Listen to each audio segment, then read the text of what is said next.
আপনি যখন আপনার Facebook ফিডে যখন একসাথে অনেকগুলা নেগেটিভ পোস্ট কিংবা নেগেটিভ নিউজ বা নেগেটিভ আ ব্যাপারগুলা নিয়ে আপনি আসলে পড়বেন বা দেখবেন, তখন দেখবেন আপনার অজান্তেই আপনার মন কিংবা আপনার মাইন্ড একটু খিটখিটে বা রাগান্বিত হয়ে গেছেন।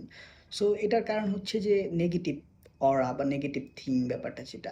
সো ঠিক তেমনি আপনি যখন কোনো একটা মানুষের বা কোনো একটা পার্সনের বা সমাজের নেগেটিভ বিষয়গুলো নিয়ে আপনি অনেক বেশি চিন্তা করবেন, তখন আপনার মাইন্ডও নেগেটিভ পরিণত হয়ে যাবে এবং আপনার যে পজিটিভ অরাটা আছে সেটা নেগেটিভ অরায় পরিণত হবে এবং তার সাথে, সাথে আপনার লাইফেও যেই ব্যাপারগুলো পজিটিভ হওয়ার কথা ছিল সেগুলা নেগেটিভ হওয়া শুরু করবে। মানে আপনি যেগুলা নিয়ে চিন্তা করতে শুরু করেছেন বা চিন্তা করছেন সেই ব্যাপারগুলো আপনার লাইফে ঘটা শুরু হবে।